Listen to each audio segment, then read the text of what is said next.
Welcome back to Unpolished but Cold. I'm Kathrin Shaffer. I've been thinking about how often we tell ourselves we're not ready and how convincing that thought can be when it shows up. And that's my dog, in case you heard that. It doesn't feel dramatic. It doesn't sound like fear. It usually sounds calm and reasonable, like we're being thoughtful instead of hesitant. We frame it as discernment, as maturity, as taking God seriously enough not to rush ahead. And because it sounds responsible, we don't really challenge it. We just live there. We sit with ideas, nudges, callings, conversations we know we should have, steps we keep circling, and we tell ourselves we're waiting on the right moment. Waiting for more clarity, waiting for things to feel a little steadier inside, waiting for some internal signal that tells us we're officially prepared. What's uncomfortable is how familiar that posture becomes. Waiting starts to feel normal, almost faithful. We tell ourselves that if God really wanted us to move, we'd feel more settled about it, more confident, less unsure. And since we don't feel those things yet, we assume staying put us is the wisest option. This episode isn't about pushing ourselves into things recklessly. It's not about ignoring wisdom or charging ahead blindly. It's about looking honestly at the way readiness has quietly become the gate we refuse to walk through until we feel safe. And asking whether that gate was ever God's idea to begin with. And if you hear my dog, he's wandering back and forth out of my office. So just bear with me. Or with him, I guess, his impatience today. So let's begin. The tricky thing about readiness is that it doesn't show up waving a red flag. It shows up wearing sensible shoes and holding a clipboard. It looks organized, thoughtful, measured. It doesn't tell us not to obey. It just suggests we should wait a little longer before we do. That's why it's so hard to question. Most of us genuinely want to do the right thing. We don't want to mishear God. We don't want to cause damage. We don't want to step into something we're not equipped to handle. Those are good instincts, healthy instincts. The problem starts when those instincts quietly turn into conditions. Somewhere along the line, we begin treating obedience like a reward we earn by feeling prepared enough. We assume there's a version of ourselves we're supposed to become first. Calmer, wiser, more confident, more spiritually stable. And once we reach that version, then we'll be ready to go. So we work on ourselves. We process, we pray, we reflect, we learn, we wait. None of that is wrong. But over time, something subtle happens. Preparation stops supporting obedience and starts replacing it. We don't notice the shift because nothing looks broken. From the outside, we look engaged.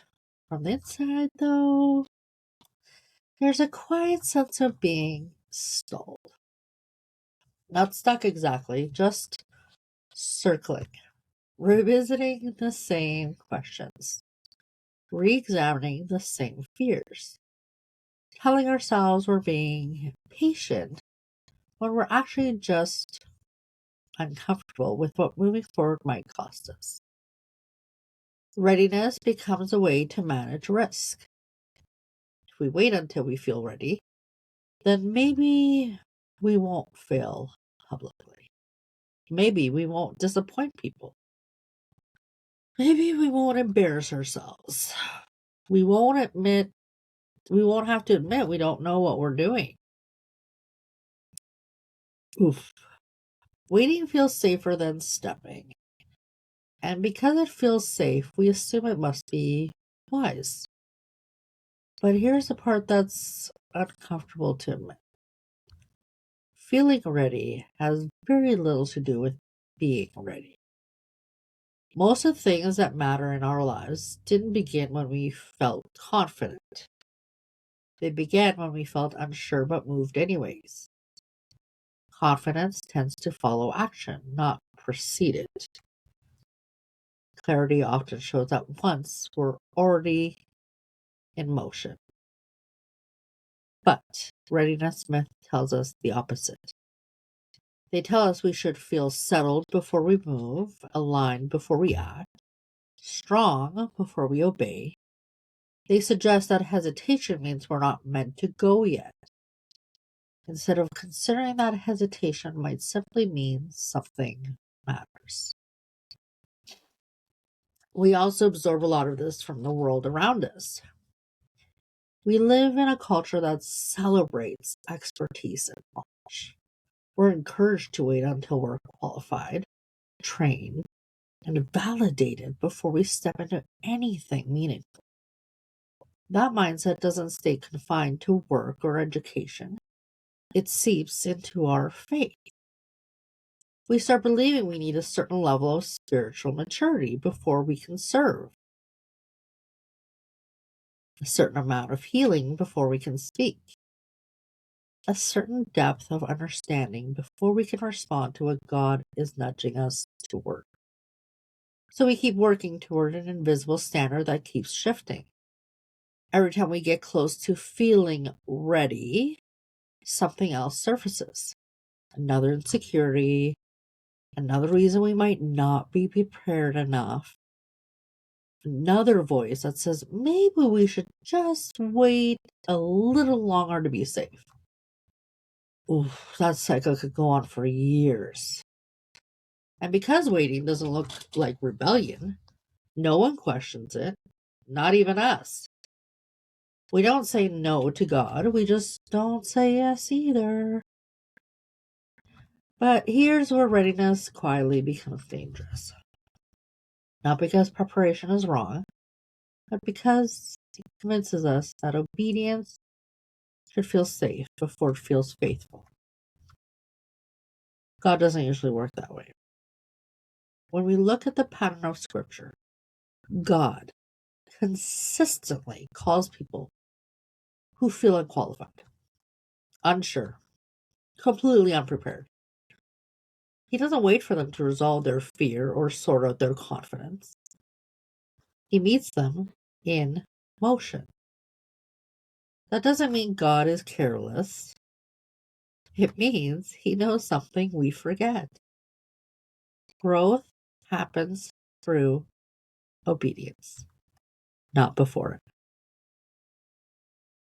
We often want God to fix us first and then use us. He tends to use us and fix us along the way. That idea makes us nervous because it removes our ability to control the process. We can't guarantee the outcome. We can't ensure we won't make mistakes. We can't curate how we'll be perceived. Readiness gives us the illusion of control. Obedience requires trust. And trust is uncomfortable when we don't feel solid. What makes this even harder is comparison. Ugh. We look at others who seem confident, capable, and sure of themselves. And we assume they must have felt ready when they started. We don't see their learning curve. We definitely don't see their fear. We just see where they are now and assume readiness came first. So we hold ourselves back, thinking we need more time to catch up to a version of ourselves that doesn't actually exist. The truth is, readiness is rarely about ability. It's about exposure. We're afraid of being seen before we feel finished. Afraid of stepping into something that reveals how much we're still learning. Of doing it imperfectly. So we wait. But the longer we wait, the heavier the step becomes. What could have been a small act of obedience turns into a massive decision loaded with pressure. The cost of moving feels higher, not lower. Ironically, waiting until we feel ready often makes obedience harder, not easier. God doesn't ask us to feel ready, He asks us to trust Him with our lack of readiness. That distinction changes everything. Because if readiness isn't a requirement, then willingness is. And willingness looks much messier than readiness ever will. Trust me. It looks like stepping forward while still unsure. It looks like admitting we don't have it all figured out. Trusting God to meet us in the middle instead of waiting for us at the finish. That's exposing. Because it removes our favorite excuse. We can no longer hide behind preparation. We have to face the possibility that what we've been calling wisdom might actually be fear wearing better language. And that's where this conversation needs to go next.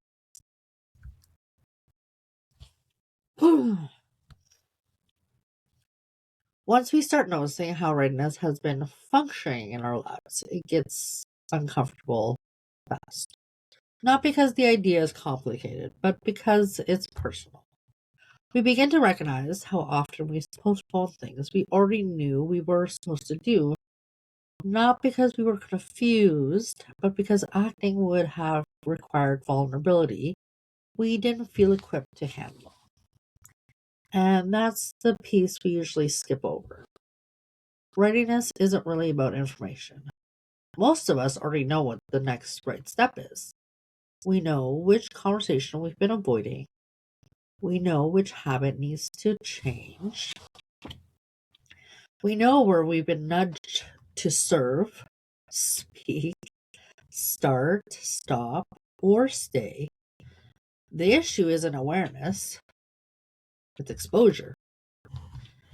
Moving forward means being seen in motion, not theory. When we're preparing, we get to stay hidden. We can think, plan, pray, and process without anyone watching us actually try. The moment we act, though, we step into real space, real consequences.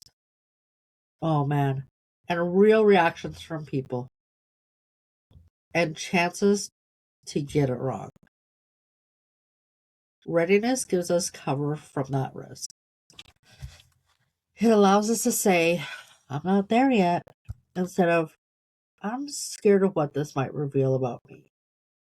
And because that language sounds respectable, we rarely interrogate it. But the longer we sit in that space, the more readiness quietly reshapes our faith into something traditional. We begin to believe that God works best with the most prepared version of us, instead of the most honest one. That belief subtly changes how we relate to Him. We start bringing Him plans instead of availability. We ask for confirmation instead of courage. We seek reassurance instead of relationship. We want Him to tell us when we've crossed the invisible line into being ready enough so we can finally move without fear. But God doesn't usually operate that way. He doesn't hand us a certificate of readiness. He doesn't wait until our doubts are resolved or confidence is stable. He meets us in the doing, not in the planning. And that's frustrating if we like order. Because obedience without readiness feels inefficient. It feels like learning in public, making mistakes that could have been avoided if we just waited a little longer. But faith isn't built on efficiency, it's built on trust. And trust grows through practice. We don't trust God more by thinking about obedience. We trust Him more by obeying and discovering that He meets us there. That discovery can't happen while we're standing still. This is where readiness myth quietly robs us of growth. Every season we spend waiting to feel ready is a season we're not learning what God is like in motion. We're not experiencing His faithfulness mid step. We're not discovering how He steadies us when things don't go as planned.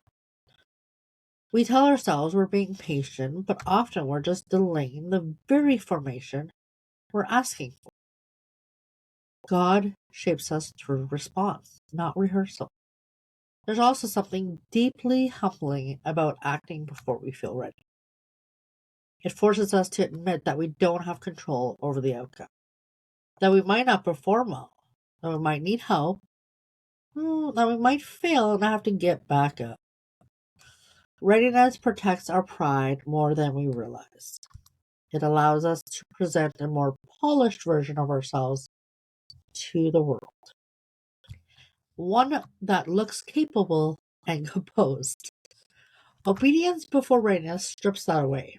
It places us in a position where grace isn't theoretical, it's necessary. That's uncomfortable, especially if we build our sense of worth around being competent or reliable. But grace doesn't meet us where we're impressive. It meets us where we're honest. When we stop waiting to feel ready, something shifts in how we experience faith. It becomes less about managing ourselves, more about relying on God, less about avoiding mistakes, and more about trusting His ability to redeem. That shift doesn't make us reckless, it makes us responsive. Responsive faith doesn't require certainty, it requires attentiveness, a willingness to move when nudged, even if the path ahead isn't fully lit. It means trusting that God will give us what we need when we need it, not all at once before we begin. And that's a hard trust to practice, because it means accepting that discomfort is part of obedience, not a sign that we're doing it wrong. It means allowing fear to exist without letting it decide. It means stepping forward while our voice still shakes. Readiness myths tell us fear means stop. Faith teaches us fear can simply mean proceed carefully. When we look back on the moments that shaped us most, they're rarely the moments when we felt fully prepared. They're the moments when we moved despite uncertainty, when we acted before we felt capable, when we trusted God enough to take a step we couldn't fully explain. Those moments didn't feel holy at the time. They felt awkward, risky, exposing. But they formed us. They taught us that God doesn't abandon us when we move imperfectly, that He doesn't require us to have it all together before He walks with us, that He is far more committed to our growth than to our comfort, 100%. That realization changes how we approach the next step. Instead of asking, am I ready? We begin asking, am I willing? Willing to learn as I go, to be wrong sometimes, and to trust God with the outcome instead of trying to control it. That question is hard to hide from, because willingness doesn't wait for the right feeling. It responds to the right nudge. If we're honest, many of us already know we've been using readiness as a delay. We feel it when the subject comes up, when our chest tightens slightly, when we instinctively start explaining why now isn't the right time. That reaction isn't something to judge, it's something to notice. God doesn't shame us out of readiness myth. He gently invites us beyond them. He doesn't demand bold leaps. Often he asks for small, faithful steps taken without the emotional guarantee we'd prefer. He meets us in the uncertainty, not after it disappears. So maybe the invitation isn't to feel ready, but to trust God enough to move while we're still unsure. Not because we're confident, but because He is. So before we close, just a gentle note. If you want to go deeper, the books and resources connected to this podcast are all on my website under kathrinshaffer.com. That's where everything is gathered in one place.